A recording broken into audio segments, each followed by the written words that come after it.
Claw Hammer. Part 1. The Mission. When I was 7 years old, my dad gave me a claw hammer. It was summertime, just after a particularly wet spring. So wet, in fact, that the roof of the garage leaked in several places. My dad decided to fix it himself. It was Saturday morning. I was on the couch watching the Super Friends. "We are going to Builder's Emporium," my dad declared. He was in the kitchen going through his normal routine before he left the house. He finished his coffee. He opened the vitamin cupboard and took out a handful of pills to supplement his day. He grabbed a handful of raw pecans, a banana, and headed out the screen door. My brother and I followed behind him.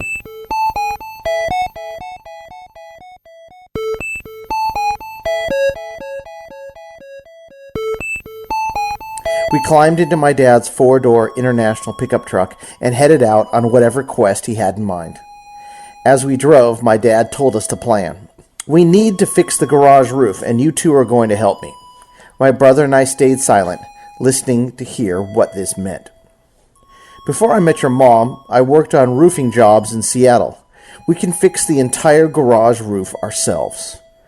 I had no idea what this plan entailed, but if my dad was into it, then I was going along with it. No questions asked. We drove a couple of miles down to the corner of Inglewood and Manhattan Beach Boulevard and parked in the Builder's Emporium parking lot. At the store, my dad filled a cart with all the things we needed for the job. Rolls of roofing tile, tar paper, and a huge box of roofing nails. As he pushed the cart towards the checkout, he said, "Wait, one more thing." We took a detour down the tool aisle and stopped in the hammer section. He looked around a bit and then chose two identical hammers from the racks. They both had iron claws painted black with solid wood handles. He gave one to my brother and one to me. "Tools of the trade," he said. "There is nothing more useful than a good claw hammer." He turned the cart around and we headed to the checkout lanes. My brother and I each carried our new claw hammers to the checkout.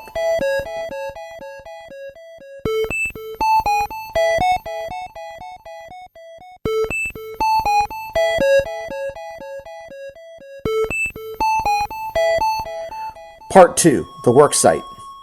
"I'll pay you each 50 cents an hour, but you have to do everything I say," my dad told us.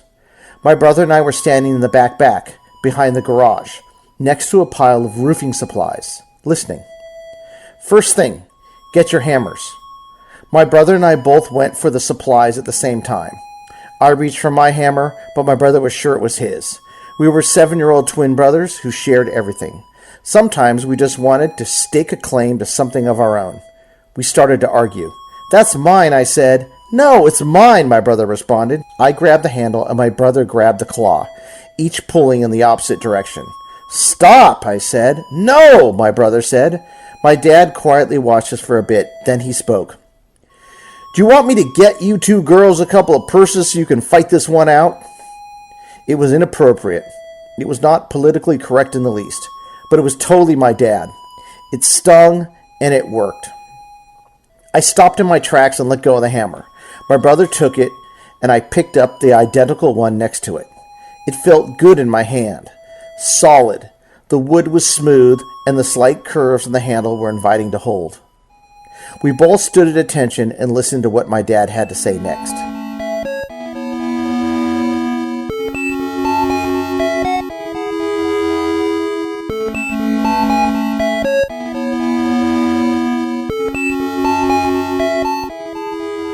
He started up like nothing had happened. "First, we need to remove the existing tiles from the garage. You do it like this." My dad climbed onto the roof of the garage.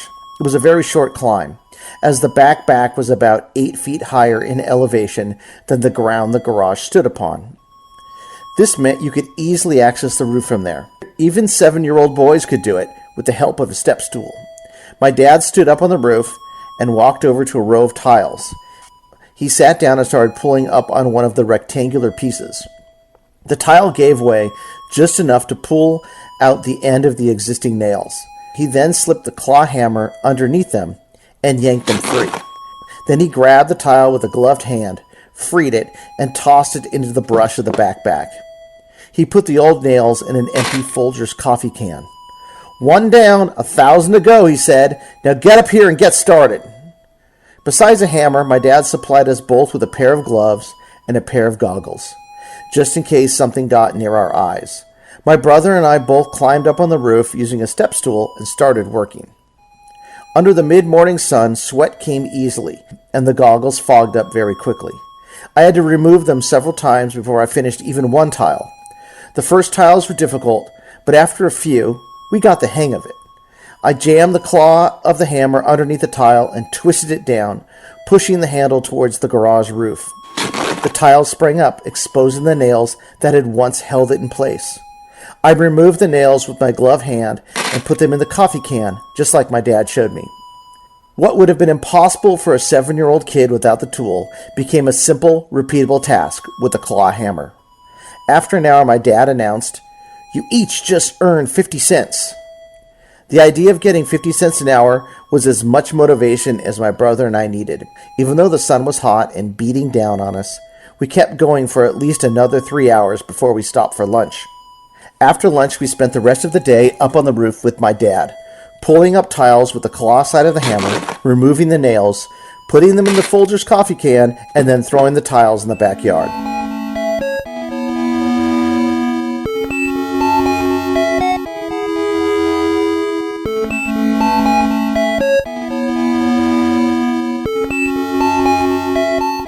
As we worked, my dad told my brother and I stories about his childhood, stories we had never heard before that day. "Your granny and gramps sent my brother John and I to a boarding school named Manumit when we were kids," he started. "Why did they send you there?" I asked. My dad took a long pause before he answered. He pulled out the tile he was working on and tossed it off the roof. It hit the ground a bit harder than the ones he had previously thrown. Because it was the Great Depression and they didn't have any money to keep us around. Manumit School was on a farm in New York State. It was like an orphanage for kids whose parents had to work in the city. As long as we worked on the farm, we could go to the school for free." "What did you do there?" my brother asked. "We farmed, we camped, we fished, we even got to ride horses sometimes. There was a movie theater and a store in town where we could buy 6 pieces of candy for a penny." "It sounds like fun," I said. "I hated every minute of it," my dad replied. "They sent me there when I was 4 years old. One day my mom, dad, John, I, and Poochie the dog were a happy family, and the next day my mom drove us out to the end of that road and dropped us off. She never told us what was happening. She just drove away, and the people at school took us in." "How long were you there?" my brother asked. 8 years, until I went to high school. I never saw Poochie again. My parents moved to a small apartment in New York, so there's no room for us. We were allowed to come home just a couple times a year." I couldn't imagine this. I lived in the same house with my twin brother, 2 sisters, my mom, my dad, and the cats. It had always been that way, and I was pretty sure it would always be that way. But my dad continued. "I recall the first winter when I realized we'd not be going home for Christmas. I begged my mom to send me my ice skates, so at the very least I could skate on the pond at school. She never sent them. In the summer we didn't go home either. Instead, we were sent to live with family friends in Pennsylvania. My brother hated me for it." "Your brother hated you?" I asked. I looked at my brother. "We argued sometimes, but we never hated each other." "Oh yeah, he was older than me. He blamed me for having to go away. He said everything was fine until you came along. He beat the crap out of me any chance he got." My dad stopped pulling up nails and looked up at my brother and I. We both stopped using our hammers so we could hear what he had to say. "I told myself at the time," he started, "if I ever had kids of my own, I would never send them away, and I would never make them go to boarding school."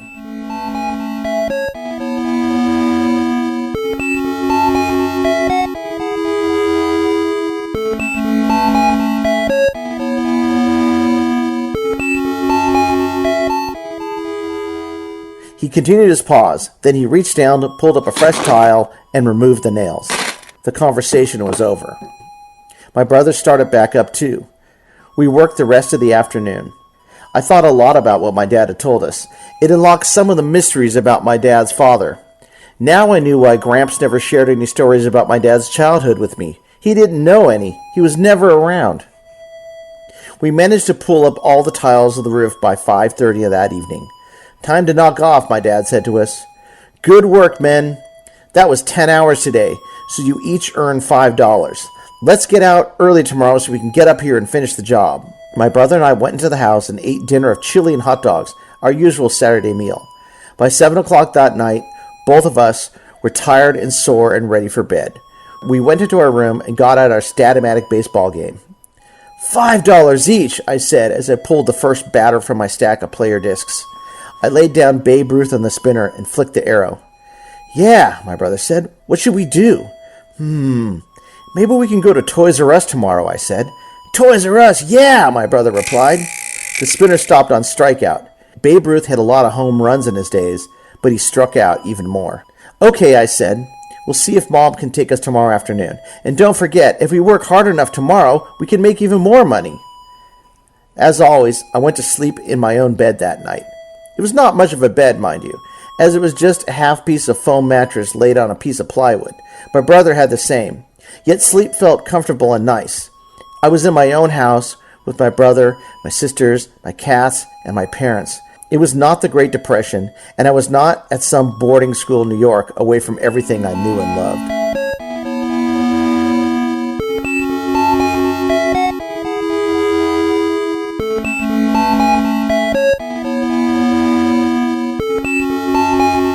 Part 3. A hole burned in my pocket. We woke up Sunday morning and both jumped out of bed ready for the workday. It was still early when we went out to the kitchen to see what was going on. My mom was at her seat at the kitchen table, sipping coffee and playing solitaire. My dad was at the counter, grinding corn to make his corn cakes. Next to the grinder was a bowl of my dad's infamous health concoction, grape juice, egg whites, and pecans. We kids affectionately called it pink party puke. We will start working in an hour, boys, my dad said. This gave my brother and I just enough time to get dressed, eat a couple of corn cakes, and watch a half an hour Tom Hatton's Popeye show on Channel 5. My dad made corn cakes with blueberries, which meant I spent a lot of time eating around them, as the texture was a bit like biting into a dead spider on a piece of cardboard. Just after an episode of Super Chicken, my dad announced that it was time to get back out and finish the job. My dad spent the first half hour preparing the tar paper for the roofing job.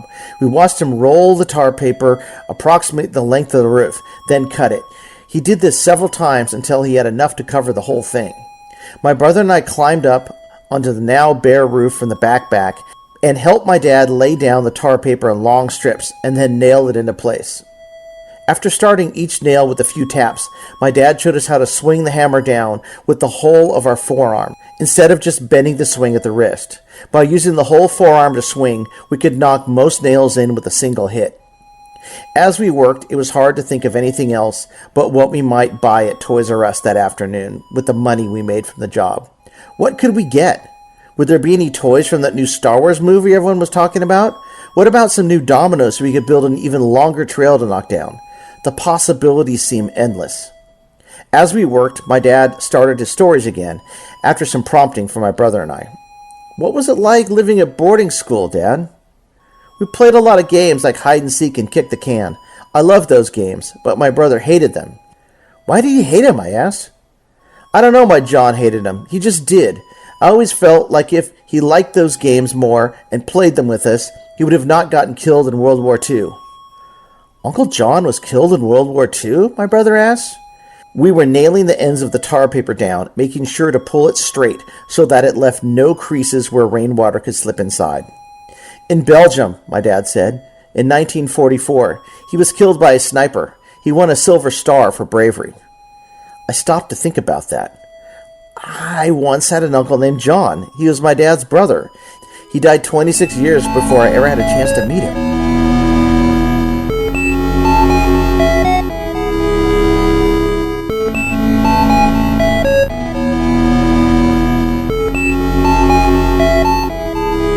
We finished laying the tar paper down in a couple hours, and it was time to roll out the actual roofing tile and nail it down. My dad rolled out the long strips of tile on the driveway and measured them. He cut them with a large pair of shears, rolled them back up, and had my brother and I carry them up the stairs to the back. We spread tar down, then my dad laid them long ways across the garage roof, and we all helped nail them down. We made sure to overlap them so water rolling down the roof would not fall between the cracks. "Did you fight in World War II, Dad?" I asked him. No. I was in the Army, but I didn't fight. I was only 17, so I lied about my age to join up. I was in the 10th Mountain Division. We were sent to Italy. Our troops were getting mowed down in the mountains, and our turn was coming up. The night before they were going to send our entire unit to the front, I snuck out with some guys, and we got caught. They sent us back behind the lines, and I never saw any action. "Oh," I replied. It was the only thing I could get out.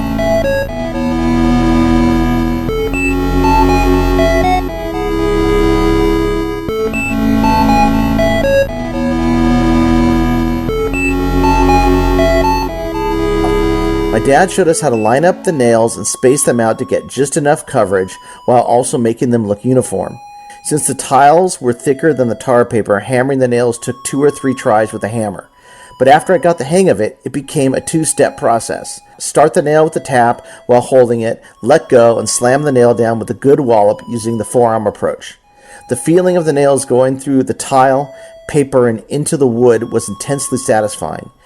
Each one like a little accomplishment, like real work was getting done. As I hammered, I tried to fathom my dad's last burst of information. This is what it sounded like to me at 7 years old. My dad was 1 day away from dying in World War II, and then by some random chance he was saved, and that's the only reason I exist now, up on this roof, hammering nails with him and my brother on this very day. Any slight change in what had occurred, an order that came a day late, a stray bullet, a torpedo from a submarine, and my dad would have ended up dead like his brother. None of this, not the hammer, the roofing tiles, my family, not even me would be here right now. The whole of the universe felt like it was suffocating at that moment. The world felt fragile, yet vast and lonely. Big things were out of my control. I wanted to scream. But before I could get out a sound, I felt the hammer in my hand, and I looked at the roof we'd spent that weekend fixing. The image helped calm me down. I hammered in the nail I was holding in my hand, and then reached for another.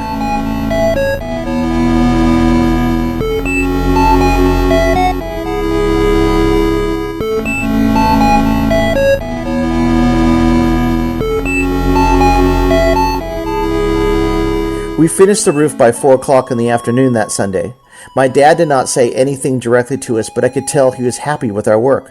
We put in 6 more hours that day, which meant we had worked a total of 16 hours that weekend. At 50 cents an hour, that meant we each made $8. We put our tools in the garage, and my dad took us directly to his room, and he paid my brother and I immediately. He gave us each $8 in bicentennial quarters. "Mama's going to take us to Toys R Us now," my brother told my dad in an excited voice. My dad gave us both a concerned look. "You worked hard for that money," he said. "Don't let it burn a hole in your pocket." My brother and I didn't respond, but I stood there and looked at him. After a moment, he spoke. "I have a migraine." That was our clue to leave his room. He laid down on his bed and closed his eyes. "Turn off the light and shut the door when you leave," he instructed us, and so we did. Soon we were in my mom's Datsun 710 station wagon on our way to Toys R Us. I felt the stack of quarters in my pocket. I'd never had that much money in my entire life. It felt good and hefty. I slipped my hand between the quarters and let the cool metal disc fall between the spaces of my fingers. I'd never been to Toys R Us before with my own money to spend. I imagined all the wonderful things I could buy with my money I'd earned working with my dad and my brother. When we got to Toys R Us, I was overwhelmed by all the things on the shelves. The aisles were crammed to the ceiling with amazing-looking boxes and packages. All of them made promises of the joy and fun they held inside. As I walked down each aisle, I kept my hand in my pocket, making sure the quarters were still there, making sure this all was still real. Thoughts swirled around my head. Did I really work all weekend to earn this money? Did we just retile the entire garage roof? We zigzagged down the aisles, up one and down the other, looking at everything. The shelves were stacked with things I had only ever seen before in the Sears catalog. Art kits, woodworking sets, erector sets, chemistry sets, rows and rows of die-cast cars, play sets, G.I. Joe and Barbie dolls, plastic soldiers, stacks and stacks of board games, and too many other wonderful things to fathom. We turned down the sporting goods aisle and looked at the bikes and fiberglass skateboards. Most everything was more expensive than the $8 I had in my pocket, but the possibility of all was still thrilling. Then, next to the roller skates, I saw a pair of ice skates, on clearance because they were far out of season. The ice skates reminded me of the pond at Manumit School, and how my dad probably never had $8 in his pocket when he was a kid. How he probably never worked all weekend with his dad and his brother, and how he probably never took a trip to a store like Toys R Us with his mom. More thoughts swirled around my head. My dad really did live at a boarding school when he was 4 years old. My Uncle John really did die from a German sniper in World War II. I found myself getting less and less enthusiastic about spending my money. But I couldn't leave empty-handed. In the back of Toys R Us, we found the bargain aisle. Lots of old toys with orange Toys R Us price tags slashed with a red marker and new prices scribbled on. My dad loved bargains. He told us all the time to search for quality things at good prices. The bargain aisle in a toy store was his type of place. My brother and I looked up and down the aisle until we found a couple of pretty cool toys for cheap. A cardboard Planet of the Apes playset and an 8-inch Wild Bill Hickok cowboy action figure. Together, they cost $1.50 plus tax. They were also things that I thought my dad would like and approve of.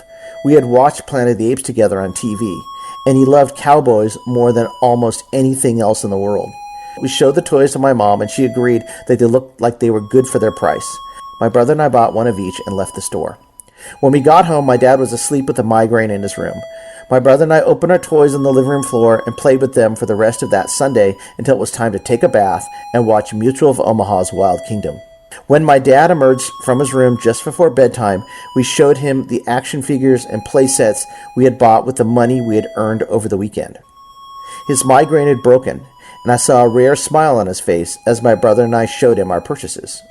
"It's from Planet of the Apes, and it only cost 50 cents, my brother told him as he looked over the cardboard Apes Fortress. "Not bad," he said, nodding his head and pushing his lower lip out to show that he approved. "And this is Wild Bill Hickok," I said as I raised my new action figure in the air. "He only cost $1. Very good purchases, boys," he told us, "and the best part is you have most of your money left over for another day." Within a couple years, those cardboard playsets and 8-inch action figures were just a memory. The Planet of the Apes Fortress got mixed with Hot Wheels, Tinker Toys, Erector set pieces, and beams from a girder and panel set. The apes got lost and broken. The cardboard snaps that held the walls together stopped connecting. Wild Bill Hickok, who was also joined shortly after by Cochise and Davy Crockett, also from the bargain bin, lost his weapons, and then lost his place in my heart, which soon had only room for Star Wars, Lego, and Atari. The Builder's Emporium is gone now, sent to Chapter 11 many years ago by the likes of Home Depot and Lowe's. The Toys R Us is also gone, closed many years ago to make way for a mall expansion. An expansion for a mall that now no longer exists either. The tile roof on the garage is gone too, as is the garage, our tiny house, and the back, torn down to be replaced by a suburban mansion. And my dad is gone, but I still have the stories of his youth, his brother, and World War II, and still find myself thinking about them almost every day. The hammer, though, is still with me. It hangs in my garage as I write this, waiting to be used on my next project. The same hammer my dad bought for me one summer day so we could fix the garage roof together over a long, hot, and unforgettable weekend in 1977. The claw hammer my dad gave me when I was 7 years old.